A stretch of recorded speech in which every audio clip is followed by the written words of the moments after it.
Anwar Hossain MP মহোদয়। বিসমিল্লাহির রহমানির রহিম। আমরা টাঙ্গাইলে পৌর শ্রমিক ঐক্য পরিষদের আহ্বানে আজকে মেয়েটি উপলক্ষে আলোচনা সভা সম্মানিত সভাপতি পৌর শ্রমিক ঐক্য পরিষদের সম্মানিত সভাপতি এবং টাঙ্গাইলের সুযোগ্য মেয়র জনাব সিরাজুল হক আলমগীর, উপস্থিত আছেন প্রধান অতিথি আমাদের প্রিয় নেতা জেলা আওয়ামী সাধারণ সম্পাদক এবং বাসাইল শেখপুরের সাবেক সংসদ সদস্য অ্যাডভোকেট জাহেদ, জেলা আওয়ামী লীগের নেতৃবৃন্দ, আমাদের শ্রমিক সংগঠনের বিভিন্ন পর্যায়ের নেতৃবৃন্দ, উপস্থিত আছেন আমাদের সহযোগী সংগঠনের নেতৃবৃন্দ, উপস্থিত শ্রমিক জনতা, সকলকে আমার সালাম জানাচ্ছি। আসসালামু আলাইকুম। বক্তব্য আসলে খুব একটা দেওয়ার নাই। অনেকে প্রশ্ন করে যে টাঙ্গাইল শ্রমিক ফেডারেশন দীর্ঘদিন ধরে এই মে দিবস পালন করে আসছে, কেন আপনারা এই 2 বছর ধরে ব্যতিক্রম করছেন? শ্রমিক ফেডারেশনের একটা ঐতিহ্য আছে টাঙ্গাইলে। আমার বাবা শ্রমিক ছিলেন, আমি জানি সেই শ্রমিক ফেডারেশনের ঐতিহ্যটা। সেই শ্রমিক ফেডারেশন আজকে কোথায় গিয়ে দাঁড়িয়েছে, কিভাবে শ্রমিক ফেডারেশন চলছে, টাঙ্গাইলের সাধারণ শ্রমিকরা সেটি জানে। আজকে বার্ষিক সংগঠন এই শ্রমিক ফেডারেশন শ্রমিক ঐক্য পরিষদ, পৌর শ্রমিক ঐক্য পরিষদ করেছে, এমনিতেই করেন নাই। তাদের ক্ষোভ যন্ত্রণা, একের পর এক সংগঠন তারা ধূলিসাৎ করেছে। পছন্দের লোক হলে সংগঠন থাকবে, নয়তো থাকবে না, ফেডারেশন অন্তর্ভুক্ত করবে না, এই ধরনের কথাই তো ছিল, তাই না? আর সেইটার প্রতিবাদ করেছে সাধারণ শ্রমিকরা। আজকে শ্রমিক ফেডারেশনের নামে তারা বিভিন্ন জায়গায় সিলেকশনের মাধ্যমে শ্রমিক সংগঠনগুলোকে ভঙ্গুর করেছে। শ্রমিকের ন্যায্য অধিকার দাবি আদায়ের লক্ষ্যে কাজ করবে, সেই শ্রমিকরাই তো আজকে উজ্জীবিত হচ্ছে না, কারণ সঠিক নেতৃত্ব শ্রমিক দলগুলোর মধ্যে নাই। শ্রমিকের সংগঠনগুলোর মধ্যে সঠিক নেতৃত্ব ফেডারেশন নষ্ট করে দিয়েছে। সেই কারণে টাঙ্গাইল মেয়রের নেতৃত্বে 22টি সংগঠনের নেতৃত্বে পৌর শ্রমিক ঐক্য পরিষদ আজকে গড়ে উঠেছে এবং তারই ফলশ্রুতিতে আজকে হাজার হাজার লোকেরই সমাবেশ, রোদ্রি, প্রচন্ড রোদ্রি এবং আমাদের এই মরুভূমির মধ্যে অনুষ্ঠান করার সুযোগ দিয়েছে। তারপরেও এই জায়গায় আরো রোদ্রি প্রবণতা বেশি, সেই কারণে অনেক লোক এসেছে, অনেক শ্রমিক সমর্থন দিয়েছে, কিন্তু তারা বসছে না, আশেপাশে দাঁড়িয়ে আছে, অনেক জায়গায় দাঁড়িয়ে আছে, কথা শুনছে।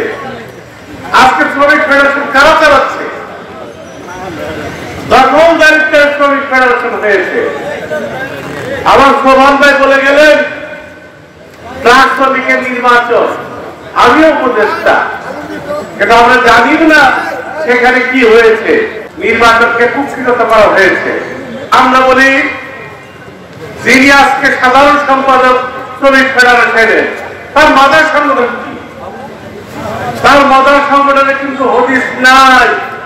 আমি গিয়েছিলাম শ্রম ভবনে, 2018 সালের যে সিএনজির কমিটি, সেই কমিটি কিন্তু বহাল রয়েছে, তাদের কোন কমিটি কিন্তু অস্তিত্ব তারা নাই। ভুয়া কমিটির উপরে তারা এই সংগঠনগুলো দাঁড় করাচ্ছে। একটা সময় তারা এই সুযোগগুলো কাজে লাগিয়েছে,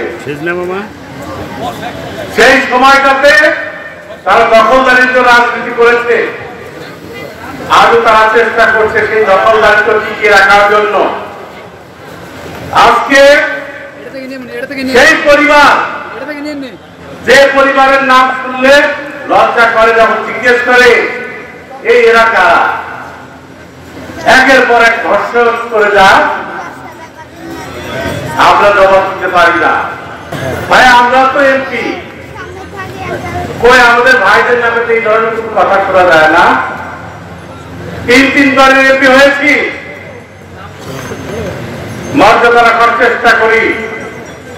আমি এমপি সাহেবকে বলবো সংগঠনের নির্বাচন দেন, নির্বাচিত প্রতিনিধিদের হাতে শ্রমিকদের সাথে কাজ করেন।